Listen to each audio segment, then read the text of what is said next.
She doesn't need to know how much it's worth. She wouldn't know what to do with it anyway. That's what my father said about me, his own daughter, 3 hours after my husband's casket went into the ground. I was still wearing my black dress, still had cemetery dirt on my shoes. And when I walked up to the front door of my parents' house that evening, I heard every word through the screen door. Their plan, the forged papers. The doctor, who'd never once examined me, signing off on my sanity like it was a golf scorecard. But they didn't know I was listening, and they certainly didn't know what I'd do next. Before I go on, please take a moment to like and subscribe. But only if you genuinely connect with this story. Drop your location and what time it is where you are. I love knowing who's listening. My name is Patricia Sinclair. I'm 34 years old, and this is what happens when the people who are supposed to protect you become the ones you need protection from. Now let me take you back to a Tuesday morning in October, the day I buried my husband. It rained the morning of Daniel's funeral, not a downpour, just a thin, stubborn drizzle that clung to everything, the kind of rain that doesn't let you forget it's there. The church was small, white clapboard, scuffed pews, a crooked steeple on the edge of Braintree. Daniel would have liked it. He never wanted anything loud. About 40 people came, his co-workers from the software firm, our neighbors on Elm Terrace, a few college friends who'd driven down from New Hampshire. Helen Marsh, my best friend since 9th grade, sat beside me in the front row and held my hand so tight her knuckles turned white. I kept looking at the back of the church. 3 seats on the left, the ones I'd mentally reserved for my parents and my sister Megan, stayed empty. No coats draped over them, no purses tucked beneath. I checked my phone under the hymnal. No missed calls, no texts, nothing. Helen leaned over. "Do you want me to call them?" I shook my head. "They know what day it is." The pastor said kind things about Daniel, 38 years old, software engineer, quiet, steady, the kind of man who fixed your porch light without being asked. A heart condition nobody caught until it was too late. 2 weeks from his first chest pain to a pine box. We'd been married 8 years. He handled the bills, the taxes, the insurance. I handled everything else. The groceries, the appointments, the night terrors when his chest ached at 3 a.m. He used to say, "Patty, I've got the numbers. You've got me." And that was enough.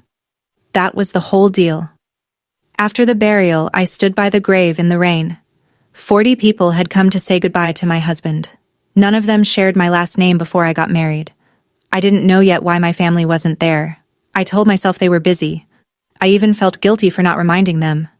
I had no idea they were home, busy with something else entirely. The call came the next morning. I was still on the couch in yesterday's clothes when the phone rang, a 617 number I didn't recognize. "Mrs. Sinclair?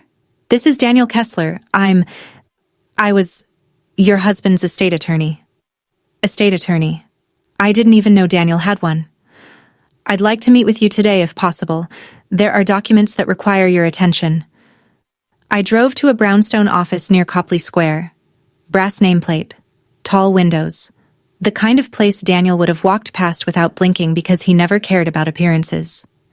Kessler was in his early 50s, gray at the temples, reading glasses on a chain. He offered me water and got straight to it. "Your husband executed a will 18 months ago. He named you sole beneficiary." He opened a folder and slid 3 property summaries across the desk. 3 rental apartments in the greater Boston area, Dorchester, Somerville, Cambridge, combined market value, approximately $2.4 million, and 1 residential property on the shore in Cape Cod, valued at roughly $1.5 million. I read the numbers twice, then a third time. Daniel owned all of these? Free and clear, no mortgages. The rental units generate steady income. Everything transfers to you. I sat there, mouth open, trying to reconcile the man who drove a 10-year-old Subaru with the man who apparently owned nearly $4 million in real estate. Kessler studied me for a moment. Then he pulled a business card from his breast pocket and placed it on top of the folder. "Mrs. Sinclair, your husband prepared very carefully. He wanted you to be safe. He paused. If anyone at all, pressures you about these assets, call me before you sign a single thing. It was a strange thing to say. I thanked him and slipped the card into my coat pocket. I left that office feeling like Daniel was still protecting me from somewhere I couldn't see. But I didn't understand yet why Kessler had been so careful with his warning. I wouldn't understand until that same evening. I drove to my parents' house in Quincy that evening, still in the same black coat, eyes still raw. I wanted to tell them about the will. I wanted to sit at the kitchen table where I grew up and hear my mother say something soft. Something like, "It's going to be okay, sweetheart." The porch light was on. I parked behind my father's truck and walked up the front steps. The screen door was latched, but the inner door was cracked open, the way my mother always left it when the house got warm from cooking. I reached for the handle. Then I heard my name. "Patricia doesn't need to know the details yet." My father's voice. Low and firm, the way he sounds when he's running a conversation he doesn't want interrupted. I stopped. My hand hovered an inch from the screen. "Kessler called me this afternoon." That was my father again. The son-in-law left her apartments, 3 of them, and a house on the Cape. Silence. Then Megan's voice. Sharp. Quick. "How much?" "Close to 4 million. A longer silence.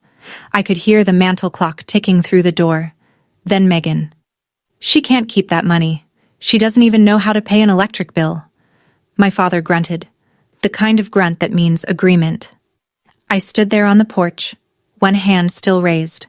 The drizzle had stopped hours ago, but I was shaking like it hadn't. Inside that house were the only 3 people left in my family, and they were sitting around a table discussing my life like I was a line item on a spreadsheet.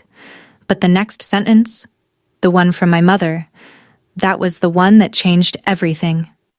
My mother's voice came through the screen door like a blade wrapped in silk. "Daniel dying is the best thing that's happened to this family. Now we finally have a way out. I want you to sit with that sentence the way I had to.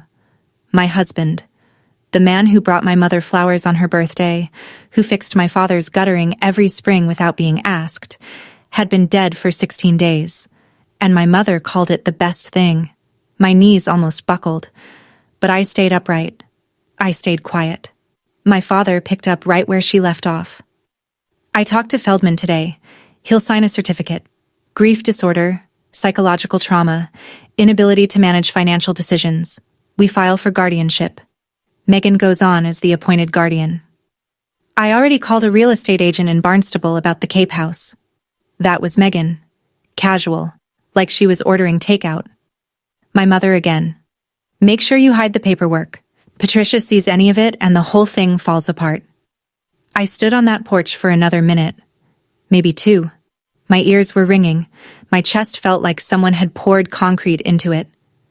Then I did something I didn't plan. I pulled out my phone, opened the voice recorder, and pressed the red button. I held the phone near the crack in the door and let it listen. They kept talking. Details. Timelines. Who to call. How to keep me in the dark. After 2 more minutes, I pressed stop. I turned around, walked down the steps, got in my car, and drove away. I didn't knock. I didn't go inside. I didn't cry. I drove 30 minutes in total silence. No music. No tears. Just one question on a loop. How long had they been looking at me and seeing a wallet instead of a person? I sat at the kitchen table in the apartment Daniel and I had shared for 8 years. His coffee mug was still in the drying rack. The business card from Kessler sat in front of me, next to my phone with the recording on it. I called Helen at 11 at night. She picked up on the second ring. She always does when it's me. "Patty, what happened?" I told her. All of it. The empty seats at the funeral, Kessler's office, the porch, every sentence I'd heard through the screen door. Helen didn't interrupt. She didn't gasp or curse. She just listened. That's what makes Helen dangerous. She listens the way lawyers do, catching every thread. When I finished, her voice was steel. "Patty, listen to me. Do not call your parents. Do not call Megan. First thing tomorrow, call Kessler. Then call me. I know what to do. Helen is a paralegal at a real estate and estate law firm in downtown Boston. She's spent 11 years around probate cases, guardianship filings, property disputes. She recognized what my family was doing before I even had the vocabulary for it. What they're describing, using a doctor to certify you as incapacitated without examining you, then filing for guardianship to control your assets. That's not a family disagreement, Patty. That's a felony. Forgery. Fraud. We treat it like one. I exhaled for what felt like the first time in hours. There's someone at the Norfolk County DA's office I've worked with, she continued. A detective. Specializes in financial fraud against vulnerable adults. His name is Ray Campos. If we need him, and I think we will, I can make the call. I stared at Daniel's coffee mug across the table. He used to say I was stronger than I thought. I didn't believe him then, but I was starting to. My mother called the next morning at 9:15. Her voice was warm, rehearsed, perfectly pitched. Sweetie, I've been thinking about you all night. Why didn't you come by yesterday? We waited for you. They waited for me. I almost laughed. I was exhausted, Mom. Maybe another time. How about Sunday dinner? The whole family. Megan wants to see you. Your father has been worried sick. Worried. Sick. I kept my voice even. Helen had coached me. Act normal, don't tip them off. Buy time. Sure, Mom. Sunday works. Good. We love you, sweetheart. You shouldn't be going through this alone. I hung up and immediately dialed Kessler. He answered on the first ring, as if he'd been expecting this. Mr. Kessler, my father contacted you yesterday about my husband's estate. What exactly did he ask? A pause. He asked about the total value. He asked whether you were the sole beneficiary. And he asked, hypothetically, what would happen if you were declared legally incapacitated? My stomach dropped. Mrs. Sinclair, I told him nothing beyond what's public record. But his questions concerned me. That's why I gave you my card. Daniel's attorney had seen it coming before I did. Kessler's voice sharpened. If your father files for guardianship and you don't respond in time, a judge could grant a temporary order in as few as 14 days. You need to get ahead of this. I'm filing a preemptive objection today. Then he gave me one more name, Dr. Rebecca Winters, a board-certified psychiatrist, independent, 20 years of practice. Schedule an evaluation with her this week. If we have a legitimate psychiatric report confirming your full capacity, any filing based on a fraudulent certificate collapses on contact. I wrote down the number and called before lunch. The first appointment was set for Thursday. But I didn't know yet that Megan had already made her own calls, and she wasn't waiting for the court either. Thursday afternoon, Dr. Rebecca Winters' office was in a converted Victorian near Brookline Village, plants on the windowsill. No receptionist. She opened the door herself. The evaluation lasted 90 minutes. She asked about Daniel, about my daily routines, about whether I was sleeping, eating, leaving the house. She asked about my childhood, about my parents. I told the truth, all of it, and she wrote steadily without reacting. At the end, she set her pen down and looked at me across the desk. Mrs. Sinclair, you are grieving. That is human. It is not a disability. There is no indication, none, of diminished cognitive function or inability to manage your affairs. She signed the report, stamped it, handed me the original in a sealed envelope. Keep this somewhere safe. I drove home feeling like I could breathe for the first time in a week. A licensed psychiatrist, with 2 decades of practice, had just confirmed in writing what Daniel always told me. I was capable. I was sound. I was enough. What I didn't know, what Helen found out that same evening through a contact at Feldman's clinic, was that my father had visited Dr. Nathan Feldman that very afternoon. Same day, same city, different result entirely. Feldman, a family physician, not a psychiatrist, had signed a certificate declaring Patricia Harper Sinclair exhibiting severe grief disorder with marked inability to manage personal and financial affairs. He'd never met me, never scheduled an appointment with me, never once looked me in the eye, And here's the part that would matter most later. On Feldman's certificate, the line marked Date of Patient Examination was left completely blank. Because there was no examination, there was only a signature and a favor between golf partners. Sunday evening, I stood on the same porch where I'd overheard everything 5 days earlier.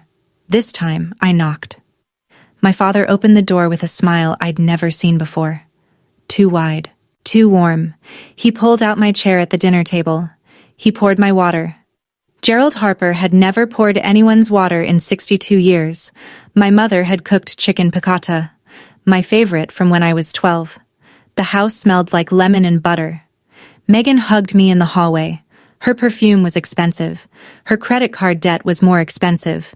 We sat. We ate. My father steered the conversation like a man parallel parking, careful, deliberate, checking every angle. So, sweetheart, have you had a chance to sort through Daniel's things? Do you know what he left behind? I chewed slowly. The lawyer is still handling it. I don't really understand most of it yet. A look passed between my parents. Quick, almost invisible. But I caught it. Gerald leaned forward. Finances are complicated, sweetheart. Let your dad handle the lawyer stuff. You've got enough on your plate. Donna nodded. He's right, honey. You need to focus on healing. Megan said nothing. She stared at her phone. Halfway through dinner, I excused myself to use the bathroom. On the way back, I passed my father's home office. The door was ajar. On his desk, half hidden under a newspaper, sat a manila envelope stamped with the Norfolk County Court logo. I pulled out my phone and took a photo. 2 seconds. Then I walked back to the table and finished my chicken. Sitting at that table, watching 3 people I've known my whole life perform the role of a loving family, I kept thinking, how many dinners before this one were also a show? How many times did I sit in this exact chair and miss every cue? Have you ever looked back at a moment with your family and realized nothing was what you thought it was? I'd love to know. Share it in the comments. I don't think I'm the only one. I drove home and opened the photo. The envelope's return address, Norfolk Probate and Family Court. The stamp across the front, in RE, petition for guardianship. They'd already filed. Monday morning. I called Kessler before the coffee finished brewing. They've filed, I said. I saw the envelope last night. Norfolk Probate Court. He was quiet for 3 seconds. I heard keys clicking. I'm looking at it now. Gerald Harper, petitioner. Megan Harper, proposed guardian. Attached exhibit. A medical certificate signed by Dr. Nathan Feldman, stating you lack the mental capacity to manage your person and estate. Hearing it stated that way, in legal language, typed into a court system, assigned a case number, made it real in a way the porch conversation hadn't. This was no longer family talk. This was a court filing. The preliminary hearing is set for 14 days from the filing date, Kessler continued.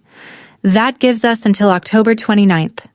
If we don't respond before then, a judge could issue a temporary guardianship order. Megan would have legal authority over your finances within the hour. 14 days. That's all that stood between me and losing control of everything Daniel had built. I'm filing our objection this morning, Kessler said. Dr. Winter's report goes in as the primary exhibit. That alone should give the judge pause. I called Helen next. Good, she said. Kessler handles the court side. But there's a criminal side too, and that's where Campos comes in. I talked to him yesterday. He wants to hear the recording, and he wants Feldman's certificate. How do we get it? It was filed with the court. Campos can request a certified copy through official channels. He said he'll have it within a week. A week. The clock was already ticking on 14 days, and we needed 7 of them just to confirm what I already knew. That Feldman had signed a document about a patient he'd never seen. 14 days. I could feel every one of them. The call came on Wednesday, day 3 of the 14. A woman from Harborview Property Group, the management company that handled Daniel's Dorchester apartment, asked to speak with me. Her voice was careful, scripted. Mrs. Sinclair, I'm calling because we received a request yesterday from a woman identifying herself as your legal guardian. She asked us to redirect all rental income to a new bank account. I gripped the edge of the counter. What was her name? Megan Harper. She provided a case number from Norfolk Probate Court and said the guardianship was already in effect. It wasn't. The hearing hadn't happened. No judge had signed anything.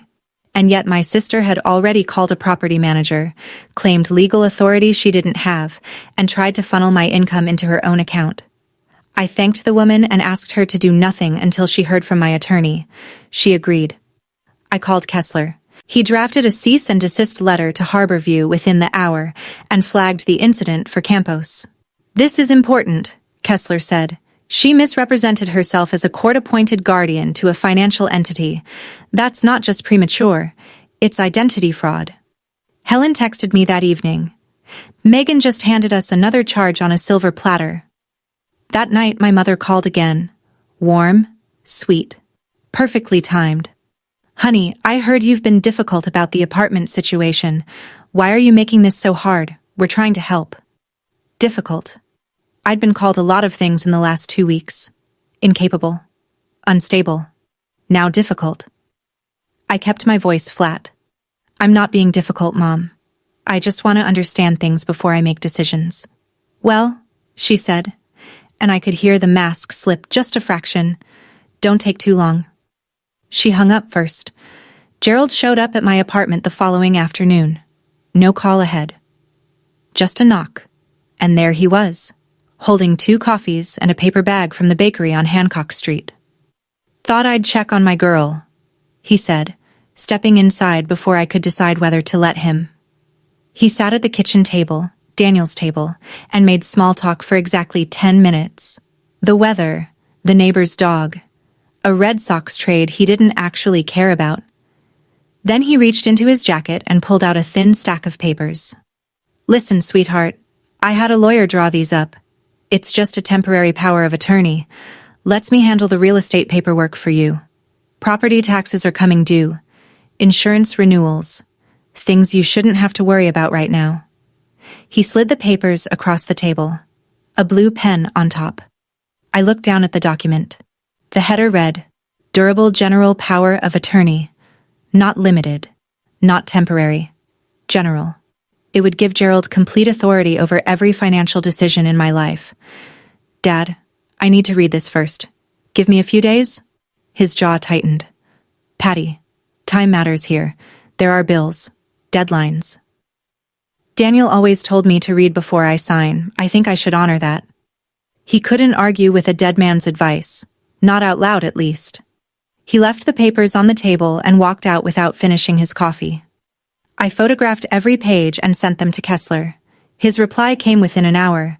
Do not sign. This is a general POA with no restrictions.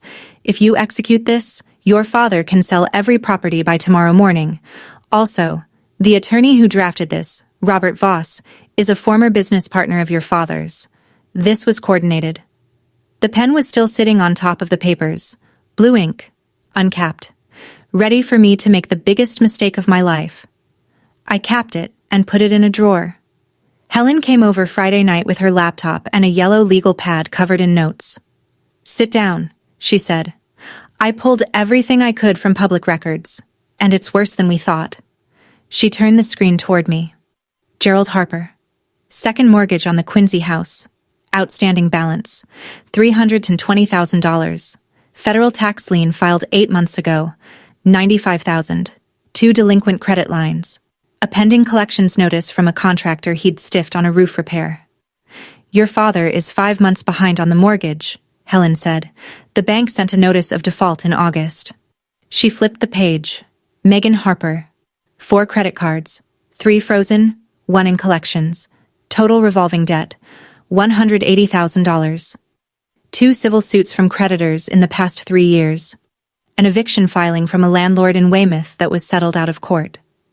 Your sister has been spending money she doesn't have for years, Helen said, and your mother is a co-signer on the Quincy house. If Gerald loses it, Donna's out too. I stared at the numbers. Nearly $600,000 in combined debt. My family was drowning. And Daniel's estate was worth almost $4 million. The math wasn't complicated. I was their lifeboat. Helen closed the laptop and looked at me. Patty, they're not doing this because they think you can't manage money. They're doing this because they're desperate. You're the only exit they've got. I sat there for a long time, staring at the table. Daniel's table, where he used to spread out his spreadsheets and quietly, methodically, build something that could outlast him. He'd never told me about the debt. He'd never told me about a lot of things. But he'd made sure every asset was in my name. Only mine. Now I understood why. The text messages started arriving on Saturday, day 6. First, from a college friend named Angela. Hey Patty, Megan called me yesterday. She says you haven't been eating, you're not leaving the house, you're refusing help from everyone. She sounded really worried. Are you okay? Then from my Aunt Carol. Sweetheart, your mother tells me you're really struggling. I want to come visit. Please let us help you. Then from a woman I barely knew, a second cousin in Connecticut. Praying for you, Patricia. Your family loves you so much. One by one, Megan was building a story. Not to me. Around me. A narrative carefully seeded across every contact she could reach. Patricia is falling apart. Patricia can't function. Patricia needs someone to step in. And when the court date came, all those people would remember being told the same thing. I wanted to call every single one of them. I wanted to shout, I'm fine. I'm standing in my kitchen making pasta. I went for a run this morning. Helen stopped me. If you start calling everyone to defend yourself, it looks exactly like what Megan described. Someone frantic and out of control. Let your actions speak, not your panic. I put the phone down. It was the hardest thing I'd done all week. Then Lisa Parker, my closest friend from college, called directly. Patty, I didn't buy a word of it. But you should know something. She paused. Megan also asked me if I knew your bank account number. She said she needed it to help manage your bills. I closed my eyes. She wasn't just attacking my reputation. She wanted my bank information, my contacts, my credibility. Megan was trying to dismantle every part of my life that I controlled, so that when the judge looked at me, all he'd see was a woman with nothing left. But Lisa didn't give her a thing. And that mattered more than Megan would ever know. Day 8. Helen drove me to the Norfolk County District Attorney's satellite office in Canton. Detective Ray Campos met us in a small conference room with a metal table and no window art. He was 45 maybe. Broad shoulders. Calm face. The kind of man who asks questions the way a surgeon makes incisions. Precise and unhurried. Mrs. Sinclair. Walk me through it from the beginning. I told him everything. The funeral, the porch, the recording, Feldman, the POA, Megan's call to Harborview. He took notes without looking up. When I finished, he said, play the recording. I set my phone on the table and pressed play. My father's voice filled the room, then my mother's, then Megan's. Campos listened to the entire thing without moving. When it ended, he capped his pen and looked at me. The recording gives us reasonable basis to open an investigation, but the key is Feldman's certificate. If I can prove he signed it without examining you, that's forgery, and submitting it to the court makes it fraud upon the tribunal. How do we get it?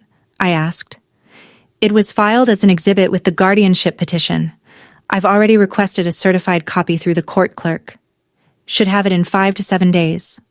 Helen leaned forward. And Megan impersonating a guardian to redirect rental income? Identity fraud, Campos said. Separate charge, we're documenting it. He looked at me directly. Mrs. Sinclair, I've seen families do terrible things for money, but forging medical documents to strip someone of their legal rights? That's not family drama. That's a crime. And I will treat it like one. He stood. In the meantime, don't confront them. Don't change your routine. Let them believe everything is going according to their plan. I nodded. We shook hands. His grip was firm and steady, like a promise made with no words. 5 to 7 days. The clock didn't stop. Day 10. My mother invited me to lunch. Just the two of us. A seafood place in Hull with a view of the harbor. We used to go there when I was little, back when things were simpler, or back when I thought they were. She looked tired, thinner than I remembered. When she hugged me at the door, she held on a beat too long. We ordered. She talked about the weather, the new neighbors, a recipe she'd clipped from a magazine. Normal things, safe things. And then the tears came. "I'm sorry I wasn't at the funeral," she said, voice breaking. "I was scared. I saw you hurting so much and I didn't know what to say." I froze. I'm a terrible mother. Her tears were real. I believe that. What I don't believe is the reason behind them. She dabbed her eyes and transitioned, smooth as a scene change.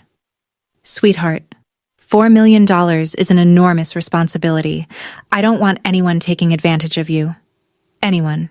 She said that word sitting right across from me. "Have you thought about letting Megan manage some of it? She's always been good with numbers." Megan. Good with numbers. The woman $180,000 in credit card debt. I almost broke character. Almost. "I'll think about it, Mom." She reached across the table and squeezed my hand. "Your father has everything ready. You just need to sign one little paper." When the check came, she reached for her wallet. The waitress ran her card and came back 30 seconds later, leaning down with a quiet, "I'm sorry, ma'am, it's been declined." My mother's face went white. It must be the machine. I paid in cash. I didn't say a word. But I understood. Her card was declined, her house was underwater, and the only plan she had was sitting across the table, refusing to sign. Her tears were real, but the love behind them had a price tag. Day 12. Campos called at 7 in the morning. "I have Feldman's certificate," he said, "and it's exactly what we expected." I sat on the edge of the bed and listened. The signature line is filled, Nathan Feldman, MD. The diagnosis line reads, "Severe grief disorder with marked impairment of financial and personal decision-making."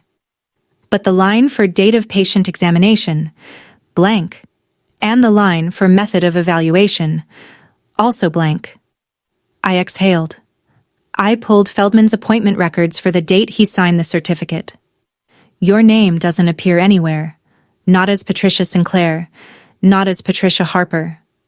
No entry, no chart, no file. He paused to let that settle. He signed a legal medical document certifying your incapacity without ever being in the same room as you.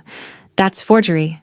And because it was submitted to a court of law as part of a guardianship petition, it's fraud upon the tribunal, which is a felony. What happens now? I'm obtaining a warrant for Feldman's arrest this morning. Once he's in custody, I expect him to cooperate. Doctors usually do when their license is on the line. When he talks, he'll confirm who asked him to sign. And that gives us the chain to your father, your mother, and your sister.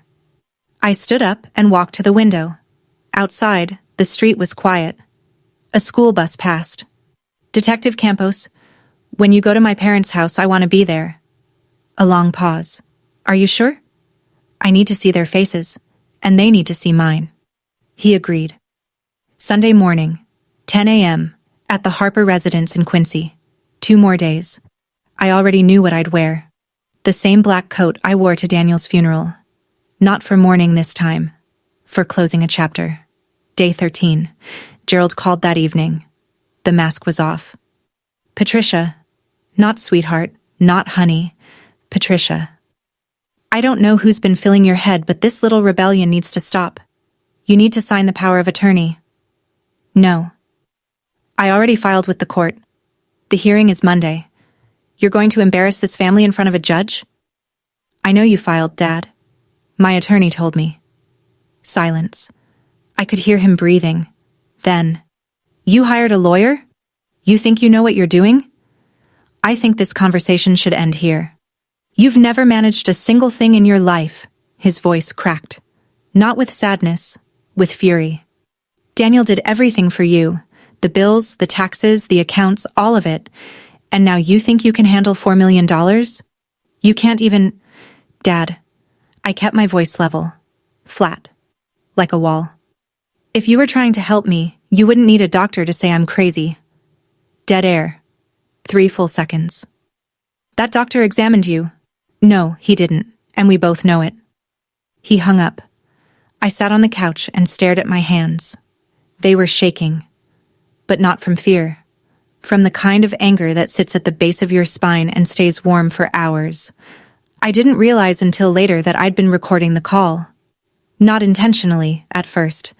I'd been so focused on staying calm that I forgot I'd hit record when I saw his name on the screen. But Massachusetts is a one-party consent state when you're a participant in the conversation. The recording was legal. And Gerald had just admitted, on tape, that he'd filed the petition.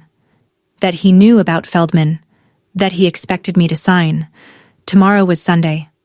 One more sleep until it all ended. Saturday night. The apartment was quiet in a way that felt permanent.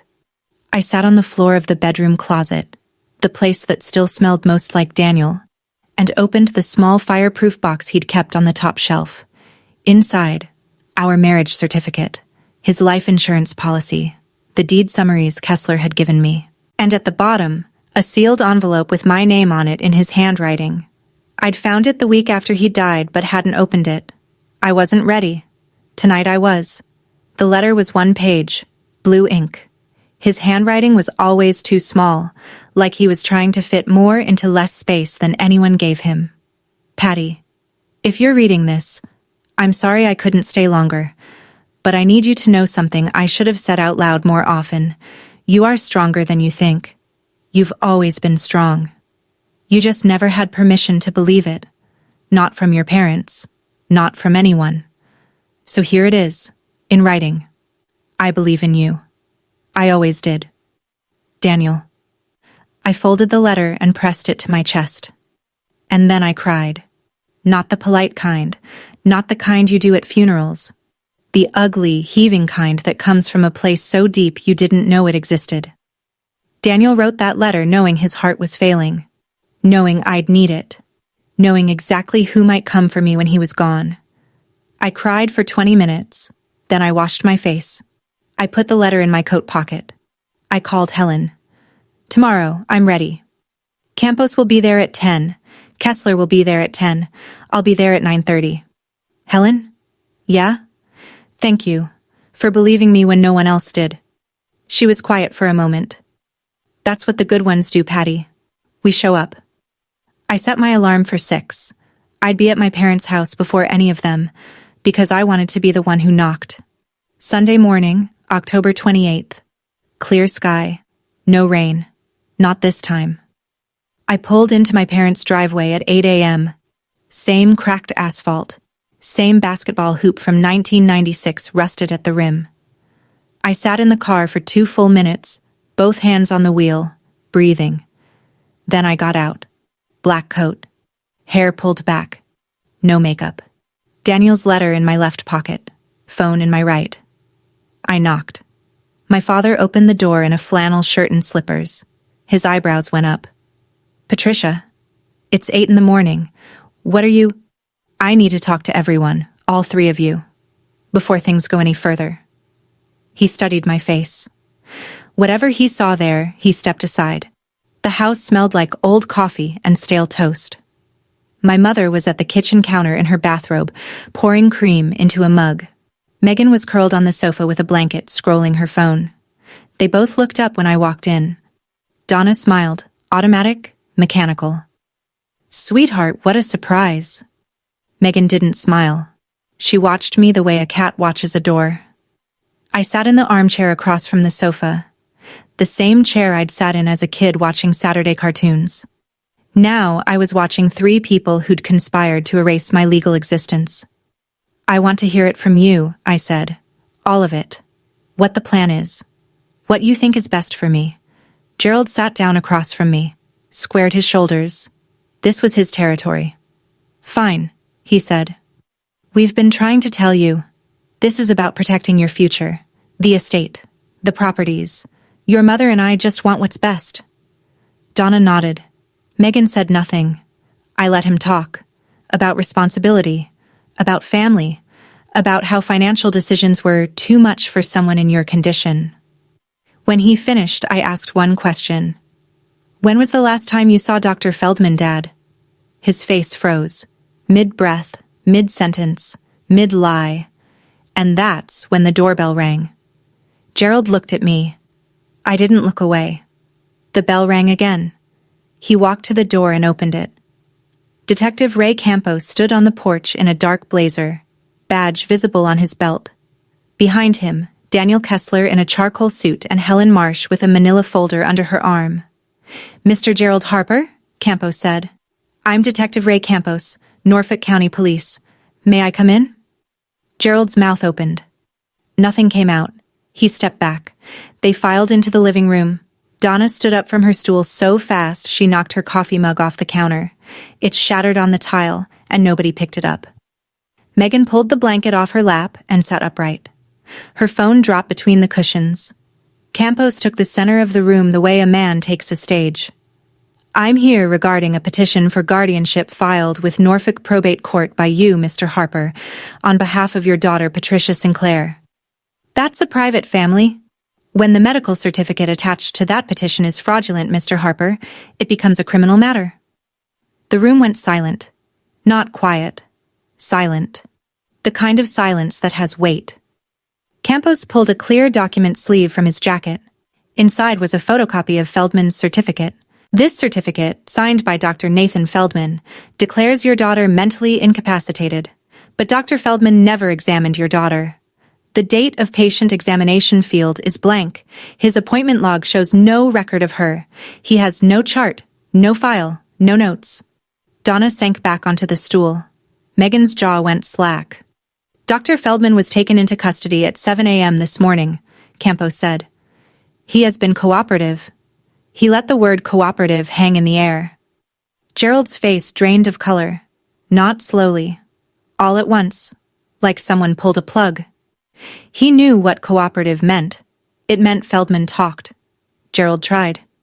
"I'll give him that." "Feldman, whatever he told you, he misunderstood. I asked him for a general assessment. I never told him to. Mr. Harper." Campos didn't raise his voice. He didn't need to. "Dr. Feldman states that you personally requested he sign a certificate of incapacity for your daughter without conducting an examination. He states your wife, Donna Harper, provided the specific diagnostic language, and he states your daughter, Megan Harper, was aware of and participated in the plan." Donna let out a sound. Half sob, half gasp. She pressed both hands to her mouth. Megan shot to her feet. "I didn't know about the doctor. This was Dad's idea.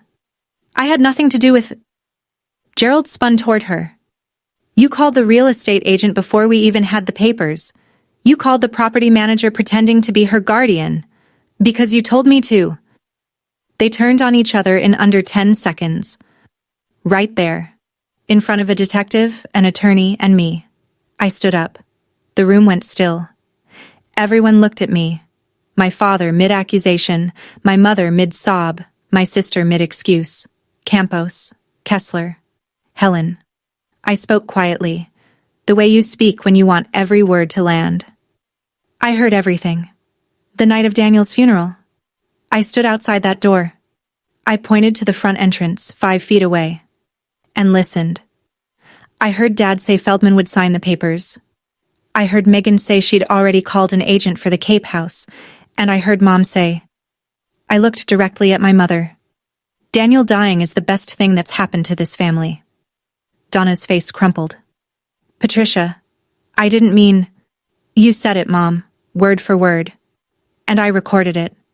Nobody moved. Nobody breathed. The broken coffee mug was still on the kitchen floor, and the silence was louder than anything any of them had ever said. "I'm not here for revenge," I said. "I'm here to tell you. I heard you. I know. And I choose not to forgive." Campos nodded toward the front door. 2 uniformed officers stepped inside. They'd been waiting on the porch the whole time. "Gerald Harper." Campos's voice was level, procedural.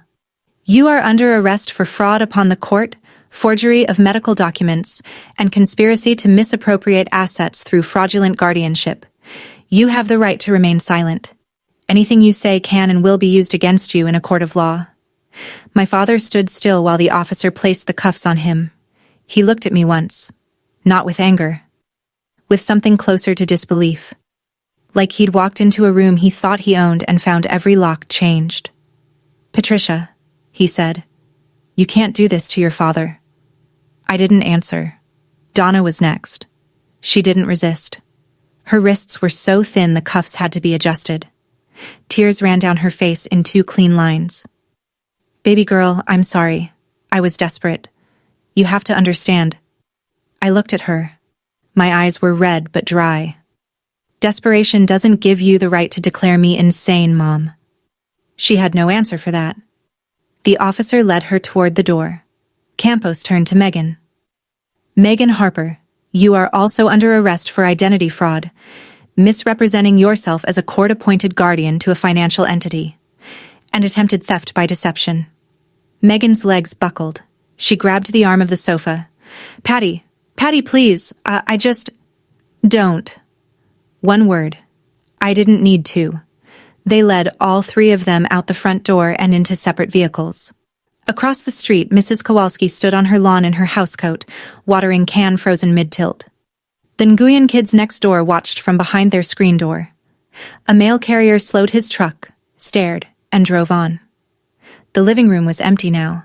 Just me, Helen, Kessler, and the smell of cold coffee and broken porcelain. Helen put her hand on my shoulder. She didn't say anything. She didn't have to. Helen drove. I sat in the passenger seat with my hands in my lap, staring at the road. We didn't talk for 15 minutes. She didn't turn on the radio.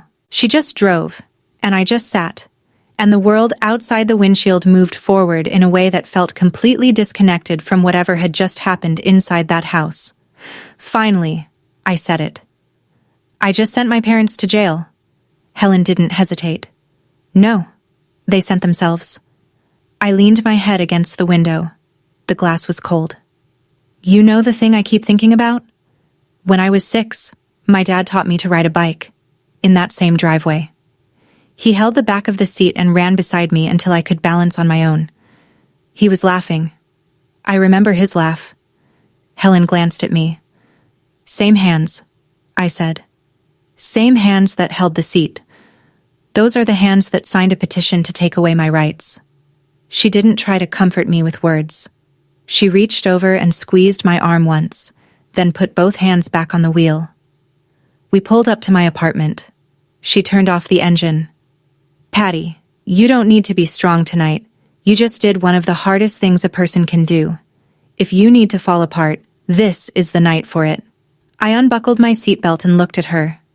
"I've been falling apart for 3 weeks. I think tonight I just want to sleep." She nodded. "I'll check on you in the morning." I walked inside. The apartment was exactly the way I'd left it. Daniel's coffee mug still in the drying rack, the POA papers still on the table, the blue pen still in the drawer. Everything in place. Everything the same. But I was different. And there was no going back from that. 2 weeks passed. Kessler called on a Tuesday with the full update. Gerald Harper was formally indicted on 3 counts: fraud upon the court, criminal forgery, and conspiracy to misappropriate assets through fraudulent guardianship proceedings. He posted bail at $50,000, using the Quincy house as collateral, the same house that already had 2 mortgages on it. Donna Harper was indicted on 2 counts: conspiracy and accessory to fraud. She was released on her own recognizance but barred from contacting me by court order. No calls, no texts, no third-party messages. Megan Harper was charged with identity fraud and attempted theft by deception. Her passport was surrendered. She was prohibited from leaving the state of Massachusetts pending trial. Dr. Nathan Feldman had his medical license suspended, pending a full review by the Massachusetts Board of Registration in Medicine. He was charged with criminal forgery. He was cooperating with the prosecution in exchange for a possible reduced sentence. The guardianship petition was dismissed with prejudice. Permanently. No refiling. The judge's written order noted clear and compelling evidence of fraudulent medical certification and called the filing an abuse of the guardianship process. I was confirmed as the sole legal owner of all 4 properties. No conditions, no oversight, no guardian, just me. Kessler also mentioned one more thing: Robert Voss, The attorney who'd drafted the power of attorney Gerald brought to my apartment was under investigation by the Massachusetts Board of Bar Overseers for his role in the scheme. "You're clear, Mrs. Sinclair," Kessler said, "legally, financially, entirely. Your husband made sure of that, and you finished what he started." I thanked him and hung up. Then I sat at the kitchen table and stared at the wall for a very long time, not thinking, not planning, just sitting in a silence that, for the first time in weeks, didn't feel threatening. The call came 3 weeks later, an unfamiliar number. I almost let it go to voicemail. I wish I had. "Patricia," my mother's voice, small and cracked, like a cup that's been glued back together one too many times. "I know I'm not supposed to call, I know, but please, just 30 seconds. I should have hung up. I didn't. Your father is going to lose the house. The bank won't extend the loan. I don't know where I'm going to live, Patricia. I don't know what happens to me." I stood at the kitchen window, watching the branches of the oak tree sway against a gray sky. "Mom, you called me from a blocked number. You're violating a court order right now. I know. I'm sorry. I'm sorry for all of it. I was wrong. Your father was wrong. We were desperate." "You were desperate," I said. "So you decided to have me declared mentally unfit. You wanted a doctor to write a piece of paper that said I couldn't think for myself. And then Megan would have sold everything Daniel left me. The apartments, the Cape House, every single thing he built. And I'd be locked in a guardianship, unable to make a single decision about my own life." I paused. "Did you think about what would have happened to me?" "Nothing. Just the sound of her breathing. I don't hate you, Mom, but I can't trust you. And I won't let you close enough to make me question my own mind again." I heard her cry, quiet, measured, the kind of crying that knows it's lost. "Don't call again." I hung up. Then I called Kessler to report the contact violation. I didn't enjoy it. I didn't feel strong. I felt like someone who'd amputated something necessary and was learning to walk without it. But I was walking. That was the point. I spent the next few days undoing what Megan had built. Short emails, simple language, no drama. "Hi, Angela. I wanted to reach out and let you know I'm doing well. I have an attorney handling my affairs, and the situation Megan described to you was not accurate. I appreciate your concern. Patty." "Aunt Carol, thank you for checking in. I'm okay. Things have been difficult, but I'm getting the help I need. The right kind. Love you." I sent 7 of those emails. I didn't explain the arrests. I didn't mention the court case. I didn't defend myself against Megan's narrative point by point. I just showed up, present, coherent, whole, and let that be the answer. Lisa called the same afternoon. "Patty, I knew from the second Megan opened her mouth that it was garbage. I'm glad you're okay." Aunt Carol called the next morning. "Sweetheart, I never believed that girl. She's been lying since she was 12 years old. You know that. We all know that." Not everyone had been fooled. Some people saw through it from the start. They just didn't know how to say so until I gave them permission. That Friday, I drove to Cape Cod alone. The house was smaller than I'd imagined. Pale blue shingles, white trim, a wraparound porch that faced the Atlantic. The property manager had left the heat on. The floors were clean. The ocean was doing what it always does. Rolling in, pulling back, indifferent to everything. I stood on the porch with Daniel's letter in my hand. The wind pressed my coat flat against my ribs. I read his words again. "You are stronger than you think. You've always been strong. You just never had permission to believe it." This time, when I folded the letter, something was different. This time, I believed him. 6 months later, I was living in the Cape House full-time. The move wasn't dramatic. I packed the Boston apartment over 2 weekends, hired a small moving company, and closed the door on Elm Terrace without looking back. Daniel's coffee mug came with me. So did the fireproof box. The POA papers went into a shredder. I enrolled in a financial literacy course, an online certificate program through a community college in Hyannis. 12 weeks. Balance sheets, tax filings, property management basics. Things Daniel used to handle. Things I was learning to handle myself. Kessler introduced me to a reputable property management firm. They took over the 3 Boston apartments. Tenant screening, maintenance, rent collection. I reviewed the monthly statements. I asked questions. I understood the answers. For the first time in my adult life, I knew exactly where my money was and what it was doing. In March, I took a part-time position at a nonprofit in Falmouth called Second Shore, an organization that supports young widows rebuilding their lives after loss. I didn't need the paycheck. I needed the purpose. I knew what it felt like to lose everything in 1 week and have no one standing behind you. Helen visited every month. We'd sit on the porch with wine and watch the waves turn gold at sunset. She never once said, "I told you so." She just showed up.